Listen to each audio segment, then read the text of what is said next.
माननीय सदस्य सुश्री कंगना रनौत जी।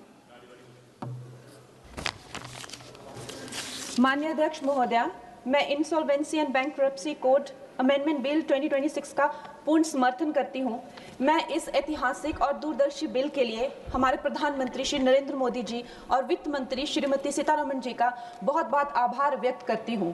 एक वक्त था जब कांग्रेस के प्रधानमंत्री जो हैं बड़े बड़े उद्योगपतियों के जो लोन हैं वो फोन पर कराया करते थे, और इस बात में कोई भी संशय नहीं है कि जैसे नेता होते हैं वैसी ही जनता होती है, जैसे राजा होते हैं वैसी ही प्रजा होती है।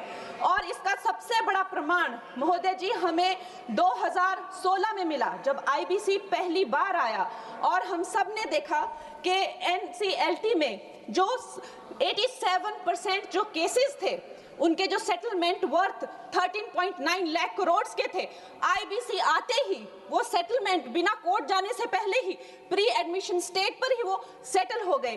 कहीं ना कहीं इसे आईबीसी का डर कह लीजिए या एक नेता की नीयत और नीति पे जनता का विश्वास कह लीजिए, चाहे कोई कितना भी, मैं कहती हूं अगर ये विलफुल डिफॉल्टर भी थे, लेकिन जब हम देखते हैं कि हमारे शीर्ष नेतृत्व जो है वो इतने कर्मठ हैं, कर्मयोगी हैं, तो एक विलफुल डिफॉल्टर भी देश के प्रति अपना कर्तव्य निभाना चाहता है। इसका प्रमाण हमने 2016 में देखा जब ये बिल आया था। इस बिल का सबसे बड़ा सुधार है महोदय जी, आईबीसी का सबसे बड़ा प्रमुख सुधार है जो एनसीएलटी को जो है 14 दिन का जो विंडो मिला हुआ है, जिसका ट्रिब्यूनल को जो है 14 दिन में ही ये बताना पड़ेगा कि वो ये केस ले रहे हैं या नहीं ले रहे हैं। तो जो क्रेडिटर्स को जो भी असुविधा होती है, जो भी कानूनों की अस्पष्टता रहती है या प्रक्रियागत जो देरी रहती है, उससे हमें बहुत छुटकारा मिलेगा। उसके बाद जो क्राउन डेट करके जो अंग्रेजों द्वारा चलाई गई ये जो कुनीति है, जिसके करके जो भारतीयों को लूटने का एक जो उनका जो काम था, कभी कांग्रेस ने नहीं सोचा कि हम भारतीयों को इससे मुक्ति दिलाएं। ये काम भी हमारे यशस्वी प्रधानमंत्री नरेंद्र मोदी जी ने किया कि जब भी कोई बैंक कहीं से रिकवरी करेगा तो वहां सरकार को अपनी टांग अड़ाने की जरूरत नहीं है। वो धन जो है लोगों के पास जाना चाहिए, गरीबों का पैसा जो है गरीबों के पास जाना चाहिए, और इसके लिए हम बहुत आभार व्यक्त करते हैं इस बिल की। और प्रधानमंत्री जी महोदय जी, बैंक जो है किसी भी अर्थव्यवस्था का जो है वो आधार होते हैं।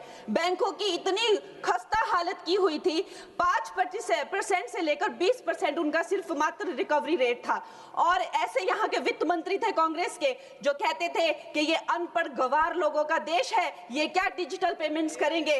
और हमारे प्रधानमंत्री जी ने जो भारतीयों का आत्मविश्वास तार तार कर दिया था, ये कांग्रेस के लोगों ने उन आत्मविश्वास को जगाया। 50 करोड़ से ज्यादा जन धन खाते खोले, जन जन को जो है बैंकों से कनेक्ट किया, और आज जो है बैंकों का जो है सशक्तिकरण जो है प्रधानमंत्री नरेंद्र मोदी जी ने किया है।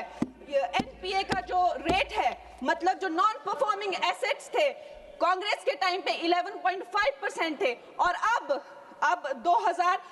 मार्च 2025 में वो घटकर 2.25% हो गए हैं। लेकिन राहुल जी क्या कहते हैं कि हमारी इकोनॉमी तो डूब रही है, कहीं कहीं जाके वो देश के बारे में इतना गंदा बोलते हैं। उनको एक ट्यूशन देनी चाहिए और उनको बताना चाहिए कि 3% जो है ग्लोबली एक्सेप्टेबल है, it is in a very good position, और उनको शर्म आनी चाहिए। हर जगह जाकर जो है भारत की इकोनॉमी के बारे में इतना गलत बोलते रहते हैं।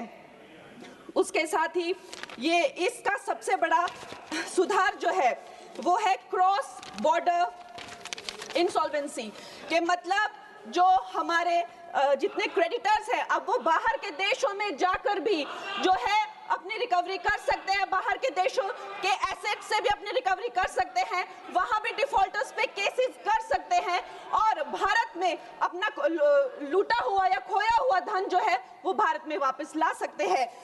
महोदय जी, मैं अब अपनी सरकार को, प्रधानमंत्री जी को और वित्त मंत्री जी को धन्यवाद करती हूं। उनकी रिफॉर्म, परफॉर्म, ट्रांसफॉर्म का जो मूल मंत्र है इस बिल से वो धरातल पे आया है, और ये भारत की आर्थिक शक्ति और पारदर्शी व्यवस्था का जो है जीता जागता प्रतीक है।